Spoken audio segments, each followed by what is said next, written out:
Ọha eze ndị Igbo ekenekwa m unu biko ebe ọbụla na-enene masị m onye amaala gị mmanụ ụbọchị nketa ata biko na achọrọ m igbu mmadụ oge biko na okwu nji ebe n'ụbọchị nketa bụ okwu m onye eze Jizọs. Onye eze Jizọs si na pastọ unu bụ original anya ya nwa bụ fake. N'ọka okwuzi anya ebe pastọ gị bụ original ka anya nwa bụrụzia fake ebe ọbụla na-adrag ya online that much. O wee sị na nwere ihe mee mana unu makwa ama na nekwa a na-asịkwa na ọ bụ fake mana nekwa ihe o mee na ọ kwesịghị ịbụ ọ bụ godfather to many. Anybody bụ na bidola ọrụ mmeli today na onye nwa bụ godfather ha but na ndị be anyị anaghị respect ihe nwere, don't value what they have. Wee na-ajụzi onwe na biko na onye eze Jizọs ịlụrụ anyị ụzọ nke iji etili anyị street light, iwere light transformer na Anambra steeti, ikpọnugo gọvanọ Anambra steeti for insecurity reasons ha na-eme, ikpọnugo chief security officer and Anambra State address ihe na-eme na Anambra State, ikwubeghị okwu the whole task force ị na-eju na Anambra State na-eme nke a eme nke ọzọ mana ihe ọbụla na-achọ bakpa nke biko onye je Jizọs ịmara onye na-ekwu kpọta ha afa mana ndị be asị m ka m wetara unu vidio ka unu nụ ihe onye je Jizọs kwuru n'ụbọchị nke taata maka na o claim wego ihe ọzọ from ihe anyị na-ekwu mana ọ ọbụla o si na dị na vidio ka baro subscribe all na this channel and also share this video and drop your comments in the comment section. Call on Mbozo in the bye. Exercise, physical exercise, spiritual one. That's why people, when you come to spiritual exercise, people will call you are fake. Your pastor is original now. My prophet is a fake one. I'll be. Then stick to your prophet. I know that. Ndị ojuka emalụ ndị ojuka agwọ nsị apịa n'iku ya eku n'ọta chọọchị ya afọ ka amara ife dị ya.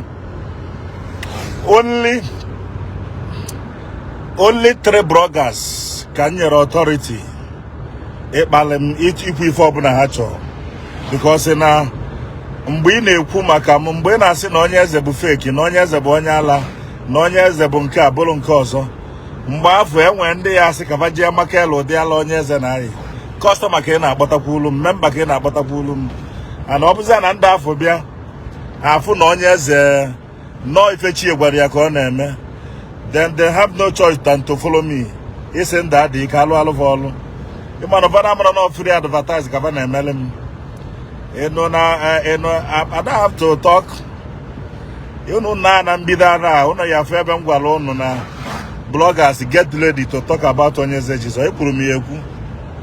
So mụ a ịsaba mmadụ okwu bụ wasting of energy. So all these content creators na-akọcha Onye Eze Jizọs ma ndị na-akpọ iyi enwe ndị na-akpọ nnọọ iyi maka na onye onwe ezuru ka ama na-akpọ nwoke ibie iyi amara nka onye isi dị mma ya esipụta na net wee na-akpọ mmadụ onye ala onye nke ọzọ ị na onye afọ anya ifu na onye eli ka ọ bụ mana enwere m efe nke ahụ ebe afọ ị na-akpali onye eze onye eze na-agba ndị mmadụ onye eze anya maazị nke ị na onye eze you are doing advertise ị na-emere m advertise because elisi ya ka m jizi eme customer elisi ekwube ma ka nka ndị mmadụ ji abịa wena wadebe na-agwa ebe and onye bịa ọsị mba na ya ga-eso n'ife a na-eme and ọ bụkwa na alụ ya na line ọfụ na na-eme esigolu mensi ọga don't worry mgbe mensi isi ilu ga-apụtabasị ntu a ụna ama na onye eze abụrụ so okwu ka ọ na-ekwu esigolu mensi ndị ọzọ kịta ọmụ mere ọrụ mmiri dị ebube ịbụ na ọrụ mmiri akarịzị ya ma ndị egolo ego faji eju na mmiri ọ na-afịa ị can fight onye eze maka na ọmụ bụ isi mmiri ọmụ mere ọrụ mmiri ji wee dị ebube na Facebook n'ụwa niile na ada arapụ isi aka agba orion ọ na ndị kịta amarọ ka esi enwe godfather abụrụgo m godfather to many whether you like it or not abụrụgo m godfather to many mgbe ndị ọzọ na-ezi ije na mmiri ka m na-apụta ife ije na mmiri abụrụ m onye amụma gị ọga abụkwa m pastọ gị maka na ọnụ bụ ndị oji ụka eme alụ ndị oji ụka eme njọ very soon a ga-enenebe enu ọta ka amarụ ndị na-eme alụ a na-ekwu ọ bụrụ iji suit cover ma ọ bụ iji Sudan ndị fada cover ọsọ gị jee n'ime ọfịa na 40 days is your consign even in ab eye service mgbe Christ nọ 40 days n'ime ịkpa o nyere ya announcement mana ndị kịta ji nke fa achụ ego ị ga-afụ onye sị na ya nọ na 30 days n'ime ọfịa ma 40 days ọ ya nọkwa ebe afọ asị offering na morning offering tithe online tithe ọkwa ebe ọ nọ n'ime ọfịa o ama nọ n'ime ọfịa ka a ga-anọ wee kwụbịa tithe so ụmụ ife niile abụ eye service nke ụnụ nchamakwu there is no pastor ịgụba nchọtụ ka ọ ghara ịbụ nna m dị too fast a sị ka ekwube ebe man of God gịnị bụ the man of God ka nụ ife ụnụ ma a na-akpọ man of God now just ask question what if you think that is a man of God? Everybody is a man of God because he say makana before ife eme gị onwe gị ga-agbalụ gị ama akwụkwọ ndị oju ka eme alụ onye eze Jizọs na-eme njọkwu ya because of na nji ebu na alụ ọlụ because of na m ekwere ka ife ka agụ gụa nna m fọkwu ya echi niile gị anwụrụ ị ga-abụkwa ancestor onwekwa onye nnọchiru unu nwere ike jiri ụka wee na-agba ego arụ na-agba wee na-awọrị ndị mmadụ na-edisivu ndị mmadụ ọ pastọ kọcha pastọ ibie nọ na-ele material mana tata pastọ afọ na-elekwa material nke ya hapụ na ife afọ na igwe niile je n'ụzọ ọ maka ndị ala na kọmentị na peji maka na ndị ala ya agba DCA ya aka nkụ because of onye eze Jizọs ndị ya yi ala ndị ya da stroke ndị ga-enwe accident ndị ga-nya maka enwere m efe kedu ife onye eze Jizọs ji wee dị njọ kịta bakana m ife onye eze eli m nwa yi abịa mbe dị na nwunye yi ala m nne yi ka ala m nna yi bakana m ife mmelụ ndị ala ha ji ya bụ ha bata na peji ha na-akọ nonsense kedu ife onye eze Jizọs melụ ụnụ ọkwa maka na mụ ji ebu na alụ ọlụ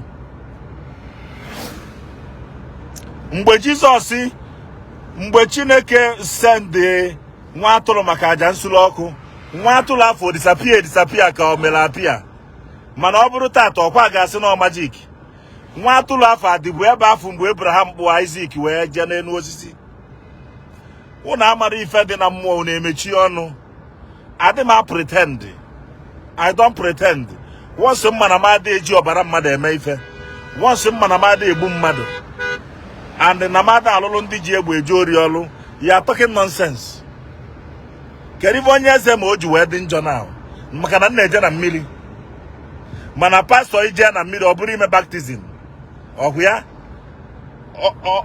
ọ na swimming pool ka eme Jizọs baptizim ajụ ka m na-ajụ ndị ala ajụ ka m na-ajụ ụnụ ọ na swimming pool ka eme Jizọs baptizim ka ọ na mmiri na-eru eru zanụ m ya ka m gwa ụnụ ka ọsọ mụ iyi uzube na-eburu na atụrụ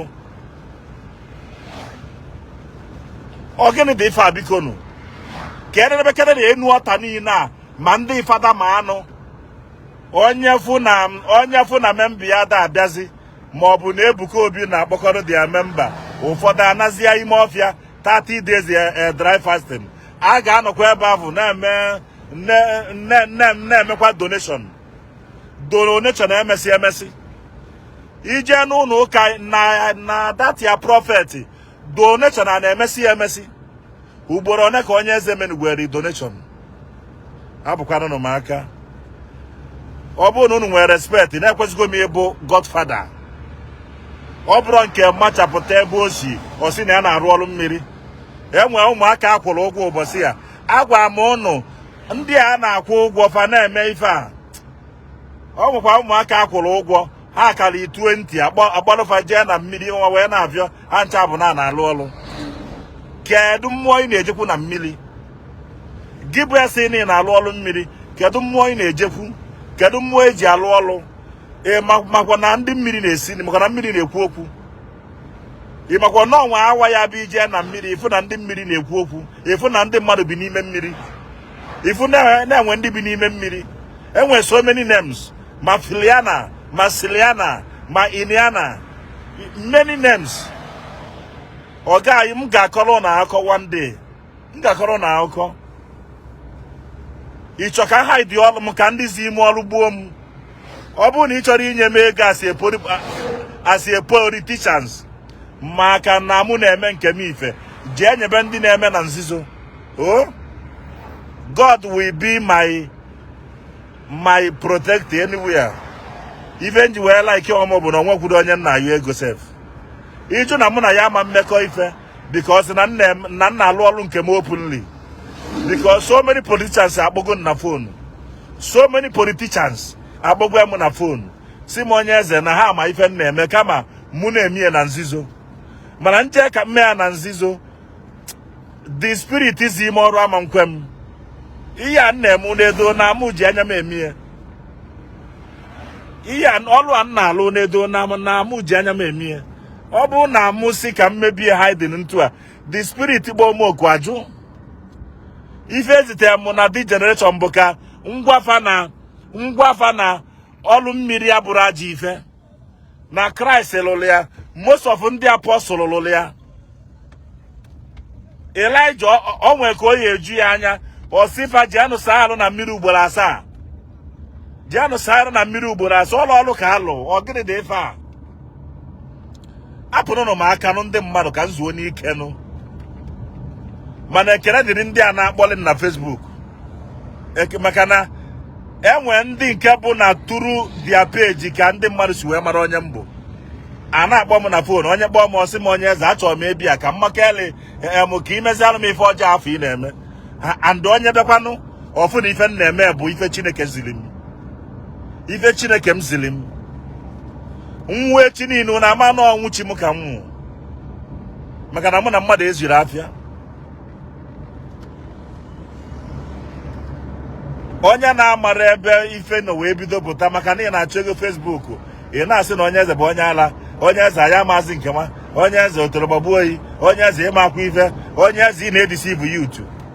Gị a na-edisive na youth nụ. Ngwa aya abụghị abịa na-azụ ndị youth.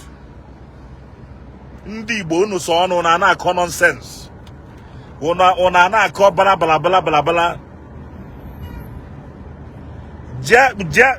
Gụọ akwụkwọ nsọ gị ọfụma.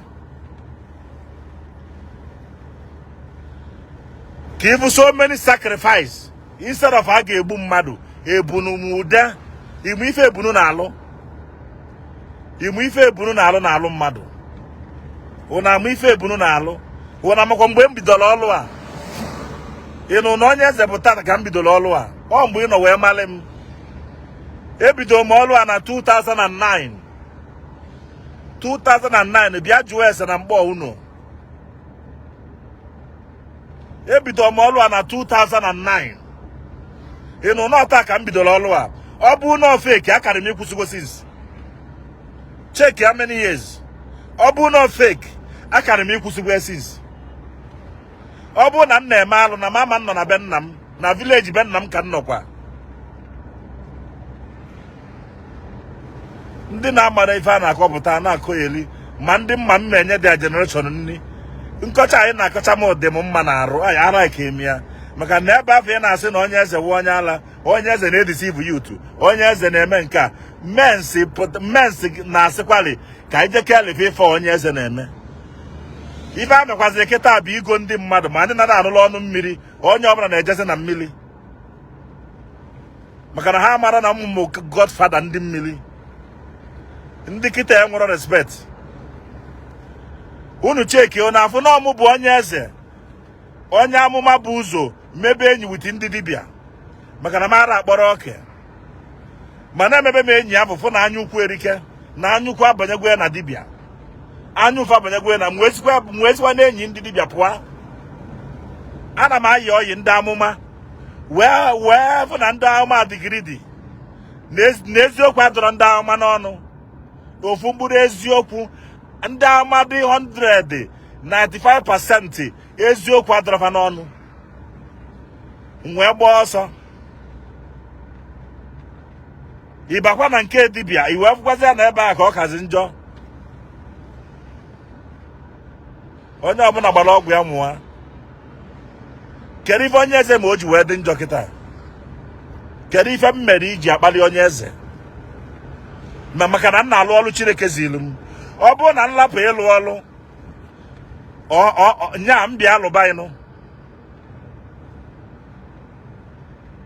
Ofu achọọla nsị ka m na-enye ndị a na-ekwujọ onye eze.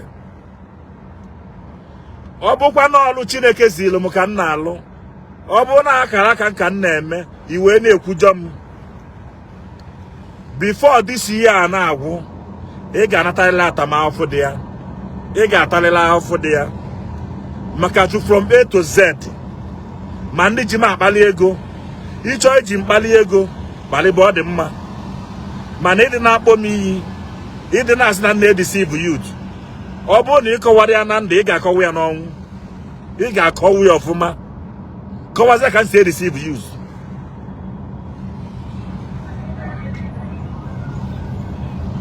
Mana biko enye m ụlọ ọtọriti kwubenụ maka onye eze, maka onye anaghị ekwu maka ya nwere ife ọ na-eme. Onye a na-ekwu maka ya gosiri na mba ma onye ọ bụ. Because ọ dị ka onye eze ajụbugo oyi mbụ unu wee bunie m this year. Ifụrọ na ewele m na-alụ ọlụ. Ifụrọ na ike nga m na-alụ ajọ ọlụ maka alụbi na-agụ m ụdị ile.